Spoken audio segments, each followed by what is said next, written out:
Greetings, ladies and gentlemen. It is a pleasure to be with you today. It is a privilege and an honor to speak with you. My name is Renita Reed Thompson. I want to start by thanking you for the good and faithful work that you are doing by contributing to the flourishing of society through the company that you are working in. It is important work, and I am grateful for that work.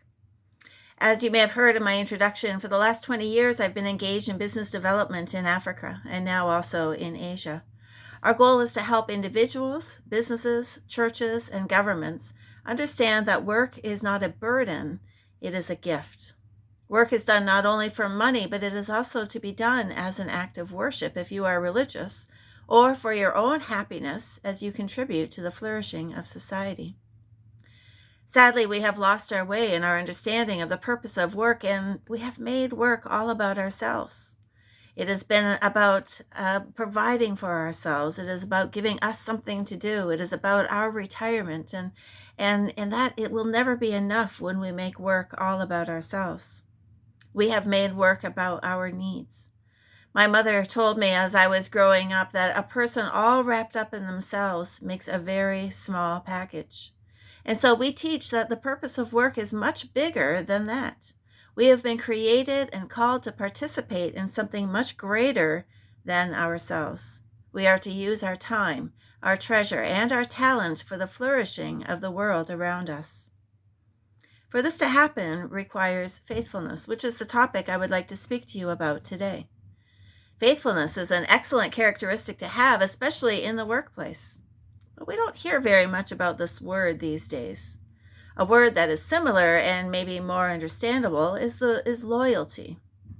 In the workplace, we look for loyal customers, loyal producers, loyal employees, and loyal employers.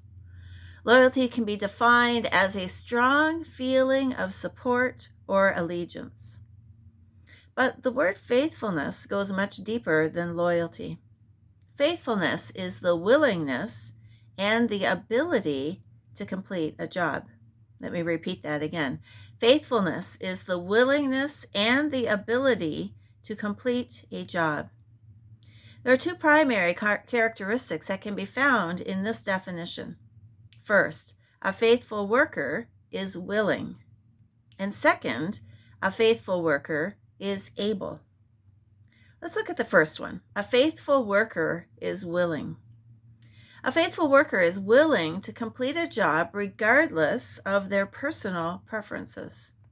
They carry out tasks that they dislike with the same level of excellence as the tasks that they enjoy. Faithfulness requires a willingness to complete the job even when circumstances are not comfortable.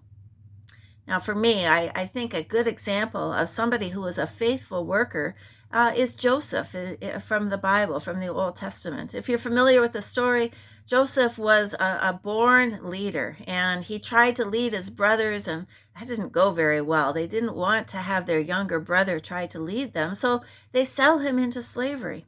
And he becomes a servant, a slave in the house of somebody by the name of Potiphar. And in that house, Joseph continues to work with excellence. He becomes a leader in that house, and that doesn't end up very well, as the wife ends up accusing him of some things, and he ends up in prison.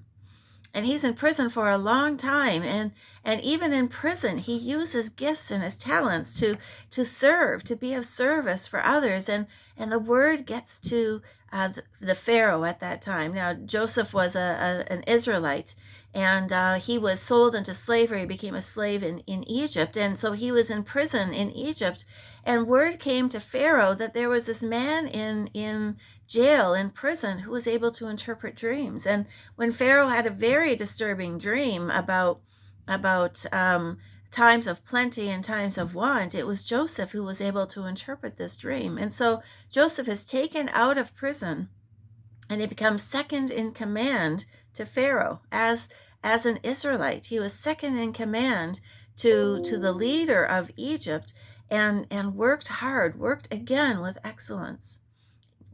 Joseph, we see, was willing to complete the job even when the circumstances were not comfortable. As a slave, as a prisoner, as a foreigner, he continued to work with excellence.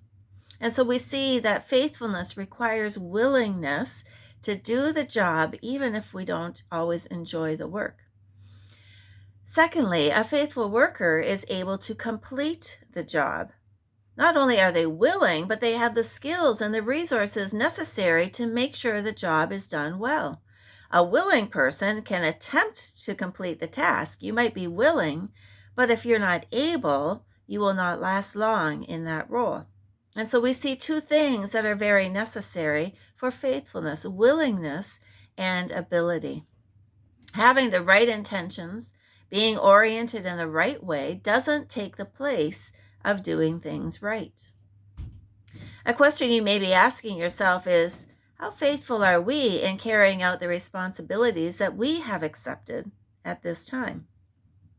And note that when you accept a position, when you accept a job and you know the job description, you are responsible to carry out what is on that job description, regardless of whether you like your boss, whether you like your colleagues, whether things in your life have changed. You have a responsibility to carry out, to be faithful to the job that is before you. And so as you look at that and you answer that question, if you find that your answer is that you are giving less than 100%, the solution is likely found in either your willingness or your ability to faithfully complete the job. Or it could be a mixture of both. Let me share with you some statistics relating to the importance of employee faithfulness. The improvement of employee loyalty is considered the topmost priority by 33% of all managers. And so managers say this is very important. And it's not just important for them, but they recognize it's good for the company, it's good for the customer, and it's good for the employees. Nearly 79% of workers said their loyalty towards the organization would increase if they received recognition. And that is a very important component, that employers need to recognize that employees, we want recognition. We want our work to be recognized and praised when it's done well, but also challenged and supported for how we can do better. Another statistic is that the top criteria that makes employees loyal to their job includes their work performance. Again, their feedback on that. 55% say that is what is critical. Wages is second to that, 50%. And the third criteria that makes employees loyal to their company is their direct supervisor. 39% have said that if they do not have a good supervisor, it becomes very difficult for them to be faithful in their work. The primary reason for 50% of workers for continuing in their job is their loyal nature towards the team, the co-employees, the team head, or the organization. And so we see that relationships are critical for that loyalty, for that faithfulness. According to 72% of workers, if the employers allow them to customize the benefits given to them, they become more loyal to the company. Let me have some say in some of the benefits that I receive. Let us have some interaction on that. By focusing on the mental well-being of employees, employers make them more loyal, productive, and regularized in work, as per 57% of the workers. And so, again, we are seeing that employees are saying to the employers, we need to be cared for as a whole person, not just our performance on the job, but our mental health, our physical well-being. How much time do we get to interact with people, to have time off from our work as well? But the primary statistic, I think one of the most important ones, is that people leave managers, not companies. 57% of staff interviewed have quit their jobs because of their managers. And so that core relationship is critical, which is why we see so much leadership training in the world today. Many, many people are doing leadership training, how to lead your company, how to lead your employees. Given these statistics, there are maybe more questions that we can ask ourselves. Maybe you want to jot these down and think about them or discuss them later. First, how important is faithfulness in our work, in your company, in your position, in your department, in your division? And to whom does it matter if you are faithful? Who does it impact if you are faithful? Another question is, do we have the required skills and resources to do a good job? Do I have that? Does my department have that? Does my division have that? Do we know how to do our work with excellence? And the last question, are we willing to complete our responsibilities even when they are uncomfortable? Are we willing to put ourselves out there, to sacrifice ourselves to achieve the goals of the company? And what we find is that faithfulness is important for professional growth and personal growth. But it is also important for the overall well-being of the company, of organizations, and society at large. In being faithful, we build trust and credibility with employers, with colleagues, and with clients. We do that by delivering high-quality work, meeting deadlines consistently, and contributing to a positive reputation. Being faithful is good for you, for the company, and for the customer. Let's look a little closer for how this can be. Let's first look at how being faithful is good for you as the employee. It helps us to achieve personal growth. Remaining faithful allows you to acquire valuable knowledge, skills, and experience that can be applied to future endeavors. Commitment and dedication enable you to become an expert in your field, enhancing your marketability and your professional prospects. Faithfulness in your work will also lead to opportunities for training, for mentoring, and for advancement. Employers will be more likely to invest in your development, and there will be more chances for promotion and achieving your long-term goals. It will also allow you to build a professional network with colleagues, mentors, and industry leaders who can provide guidance, support, and opportunities during your career. And so having faithfulness in your position will be good for you. It will help you develop the networks, the skills, the mentoring that you need for the future. It also helps to contribute to a positive work culture when you are faithful. Individuals who show faithfulness contribute to cultivating that positive work culture. By showing commitment and loyalty, you will inspire others to do the same. This usually results in a supportive work environment, leading to improved employee morale and satisfaction, which then leads to increased productivity and innovation. Through this, teamwork and trust are fostered, leading to effective collaboration and problem solving. The positive environment allows employees to take risks, share ideas, and contribute their best efforts. And so sometimes it starts with us. If I have a positive attitude, it can rub off on other people. And too often we wait for somebody else to make that first move, for somebody else to begin that culture. Too often in the workplace, we have a very negative, critical, condemning attitude. And we want to bring positivity into the workplace because that is able to spread. And when that spreads, it brings more joy. And when it brings more joy, it brings more productivity, which can then bring other types of joy in the company as the customers also tend to sense that. Being faithful also brings long-term job security. Employers appreciate loyal and dedicated employees. Turnover rates reduce and stability increases. There's usually a greater dedication to company goals, which then results also in greater achievement. Long-term job security gives greater peace of mind for an individual, allowing you to plan your future. And so don't be in a rush to leave if something is not going well. Think about the long-term effects, the long-term impact of job security on your own mental and emotional health, on your family, but also on the role of the company when they do not have to be having turnover so very often. Faithfulness also brings personal satisfaction and fulfillment.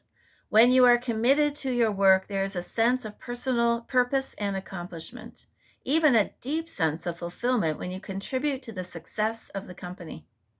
The company's victory becomes your success as well. The root of happiness, we are finding that the root of happiness comes from being involved in something greater than yourselves.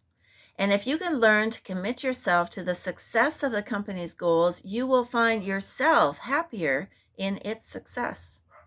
This can lead to a positive work-life balance, giving space for you to develop hobbies, personal pursuits, and quality time with loved ones. So we see that faithfulness in employees is good for the employee as well as the customers, as well as the company. We would say this is a win-win-win. But most employers also understand the importance of faithfulness and seek to create a culture that will promote that. Loyalty in employees results in retention. We retain the people, which results in saving time and money for the company. It also results in loyal customer support as the customers develop relationships with the employees. Employee loyalty results in customer loyalty. It also results in target-based achievements for the company as the employees work for the company's success. You are able to reach your targets better when you have employees who are faithful. And so why is it necessary to create an environment where employees become faithful to the company?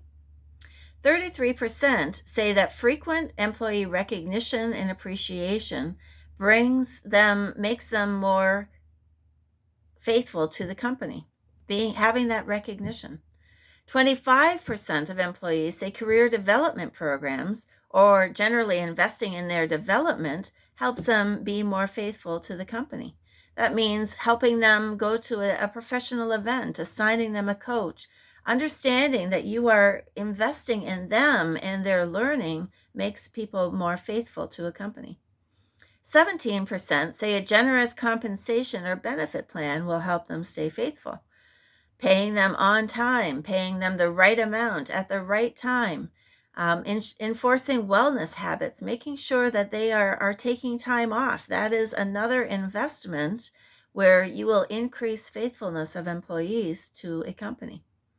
Transparency is also very important. And so as employers, we want to create an environment where there is transparency and it will increase faithfulness by the employees. They need to be kept updated on necessary changes and decisions. There needs to be open communication and resolving of disputes. Employees want a positive and a safe work environment. They need to know that there's no favoritism. Promotions will be based on performance, regardless of position. The workplace should be comfortable. And that leads then to trust and empowerment of your people, which is the sixth criteria that we want to work at, that we need to look at to create faithfulness in the workplace. We want to delegate for people in order to grow. We trust them enough to give them more responsibility, but then we also have to give them the tools that they need to be successful. We need to give genuine and constructive feedback. We need to accept their ideas, employees' ideas, and feedback as well. And remember, many employees leave because of their managers. And so managers, we also need to be evaluated by the employees so that we can learn how better to meet their needs. For all of this to work, employees must be aligned with the company vision. For faithfulness to happen, employees need to understand the benefits. Employers need to understand the benefits. But everybody needs to be on the same page. And that same page is the purpose and the vision of the company. For employers, consistent goals are the cornerstone for your company's success. Without goals, your product and your service will be aimless. Once the goals are set, stick to them. Changing them often decreases morale and often decreases faith in doing the projects. Employees won't risk themselves or put out their best work, and customers may lose trust because of those changes. One strategy to help every employee, every employer, and every business make faithfulness practical is by teaching and adhering to a quadruple bottom line. Bottom line is a term that is synonymous or equal to our goals or our outcomes. Most businesses have an economic goal or an economic bottom line. They want to grow in terms of profit. They want to grow in terms of sales. But many more businesses today are also having an environmental bottom line, being a steward of the environment, and that's often because the employees are demanding that. There's also growing social bottom lines as companies seek to give back to the communities in which they are located, and we call that corporate social responsibility, CSR. And so many businesses today, not because of religion or their personal faith, but because it is expected that if you are taking space and resources from a community, that you will also give back to that community. And so that's the third bottom line. So economic, environmental, and then social. And the last one, for those who are religious, we encourage a fourth bottom line, which we call missional. And in our missional goal, we are seeking to integrate our faith into our work, recognizing that we do work as an act of worship and that we believe that we are called, we have been created to work, that when we use and release our potential in our work, it becomes a blessing to those in the community. We believe God has blessed us with gifts and with talents, and we are to use that blessing not just for ourselves, but we have been blessed in order to be a blessing. And so we are to do that work, release that potential that is in us to do work that will help release the potential of others as well. And so we encourage every person, wherever you work, to look at creating goals according to the quadruple bottom line. What economic goals can you have? What environmental goals can you have? What social goals can you have? And what missional goals can you have? And this is true for every employee, whether you are the CEO, whether you are the business owner, whether you are a salesperson, whether you are in marketing, in accounting, whether you are the custodian, the cleaner, whether you are the security guard, and everyone in between. We all can have these goals. So let me give you an example of what it would look like for someone to have these goals that will then align with the company goals as well. Let's say that I am a cleaner in a hotel and my job is to clean the hotel rooms. I contribute to the hotel's economic goals by avoiding waste. I choose to not throw things out when they don't need to be thrown out by reducing the waste that we have, which often consumes a fair bit of our profit or our expenses. I also have an economic goal by treating my customers with great care, because when I treat them with great care, they come back. When I treat them with great care, they tell other people who will then tell other people, and they will come back. We know that happy customers tell 3 people, unhappy customers tell 3,000 people. The way I clean the hotel room, the way I interact with the customers, has a huge impact on the hotel's economic goals.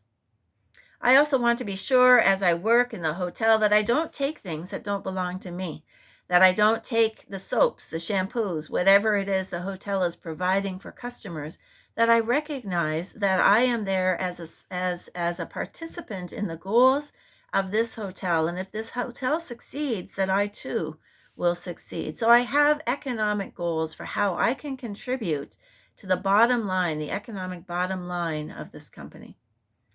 Environmentally, how can I have an impact on the environment as a hotel room cleaner? Well, I can advocate for people to not have their rooms cleaned every day. That is a growing phenomenon that we see across the world, that people are recognizing we don't need our rooms cleaned every day. It's not good for all the water that we use, the soap that we use. We can also recommend environmentally safe cleaning supplies. We can be careful about the amount of water that we use and the amount of single-use plastics that are used. I know a woman who worked in a hotel, and she advocated that rather having the soap in the plastic packages, to bring up about a paper package that is better for the environment. The customers open it, they use it maybe for 1 day or 2 days. How can we use something that will reduce waste, single-use plastics, and be a caretaker for the environment? A social goal. How can I, as a hotel room cleaner, have an impact on corporate social responsibility? Well, one of the things that I believe we use is our time, treasure, and talent in this. And I need to use my time to care for my colleagues. I need to learn to get to know them. I need to learn to love them, to care about them as a whole person as well. I need to be intentional about community building. I need to be on the lookout for customers who might need special help or a kind word. I can be aware of the impact of the hotel on the community and think through ways to volunteer using my time or my talent or my treasure to be a blessing. And lastly, missionally, I can remember that I am a representative of God and therefore I do my work with integrity and with excellence. If you are a Christian or if you are a Muslim, you know that you are acting on behalf of a higher power. If you believe in a higher power, that you are an ambassador per se for that higher power. And for me as a Christian, what I advocate is if I am an ambassador of a creative working God, I must do my work with excellence. And I must do my work that is above reproach. I must have integrity. I can do my work as an act of worship. Every day I get up and say, I get to worship God today in my work. Even if I don't particularly love that work, I will do it for God and not for man. And we encourage ourselves in a missional goal to have a higher goal than simply to make money. If my goal is just to make money, then it doesn't matter how I do my work. But if my goal is the success of the company, which means the flourishing of the customer, then the way I do my work matters. We have some simple tools to facilitate this process for employees at our ministry, Discipling Marketplace Leaders, and we will be happy to share that so that every employee can go through and think through their own goals in these different areas and how they can go about making those goals practical. What does it look like for a week, for a month, for 6 months in order for me to achieve some of these goals? And while all of this sounds wonderful, to be faithful at work, to strive for transparency and for good communication and for feedback and for having the tools, we also know that there are barriers to being faithful. There are barriers that make being faithful very difficult. For example, what happens if I am being treated disrespectfully by my supervisor or by my colleagues? What happens if I don't get along with them? We just simply cannot get along well. What happens if I really don't like my work? I can try every day to get up and have energy, but it just drains me and I don't like my work. Or what happens if I'm asked to do something unethical? What do I do in those circumstances? And unfortunately, these situations do happen. Also, unfortunately, there are no quick or easy fix solutions for these challenges. Finding a workplace where there is a common goal of customer flourishing is critical because that requires employee flourishing, ethical practices, and transparency. You may not be able to change your company. You may not want to leave quickly because you have the opportunity to bring change into a situation. Remember, we said that if you go in with a positive attitude, it can rub off on other people and it can begin to change those circumstances. But working it for a company that has the goal of the customer flourishing is critical. Profit has its place. Profit is a means to an end. It is not the only goal that we are working for. The customer flourishing is the goal, and we need profit in order to do that. But when we have the customer as our goal, our employees will flourish, our customers will flourish, and the company will flourish. If you find yourself working for a company that puts profit above all else, there will be shortcuts taken in order to achieve that goal, often at the expense of the customer or of employees. But I want to encourage you by telling you one more story of a woman who had a very difficult time in her work. She had a sharp disagreement with her supervisor and found that that the supervisor had taken a great dislike to her. And the supervisor, she was working at a military hospital. She was a nurse, and the supervisor decided that she would be cleaning toilets, that was going to be her job. He was punishing her. And she went home and said, I am not going to clean toilets. That is beneath me. I am not going to do that.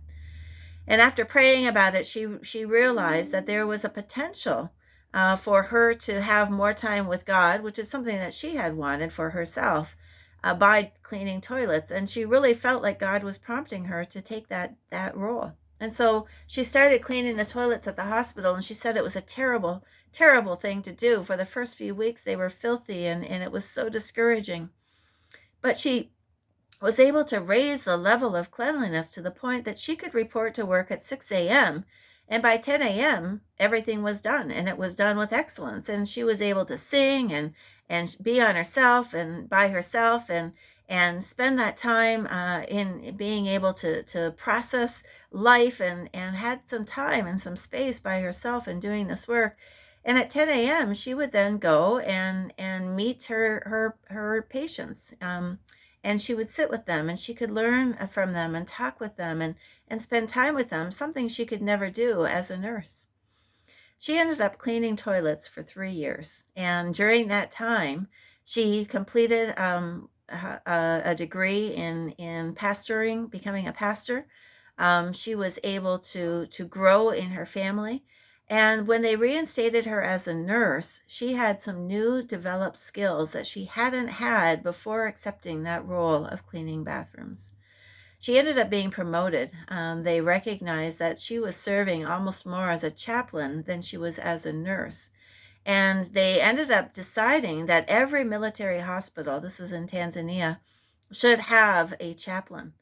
And so they have now done that. And Nurse Betty is the first chaplain serving in that role, in that capacity. And they have now trained her. She was willing. They have now helped her to be able to be a chaplain and to train other chaplains. Now, this started because she was given a discipline of cleaning bathrooms. And she could have said, I'm not doing it. And after 1 week, 1 month, 1 year, she could have said, that's it. But she remained faithful. She was willing to do that work in negative circumstances with excellence. And she was able to do that work. And she was then rewarded, promoted, and now given this new role, which is a dream job for her. It's what she loves to do, and she gets paid for it. And she's seeing that impact in other places as well. I hope this discussion of faithfulness on the part of employees and employers opens the channels of communication where there can be transparent dialogue that can lead to renewed commitment. For flourishing and faithfulness to happen, we all need to be both willing and able. Be honest in your own self-evaluation for where you may be falling short, and be willing to ask for feedback and advice for improvement. May God bless you as you continue to contribute to flourishing through your work.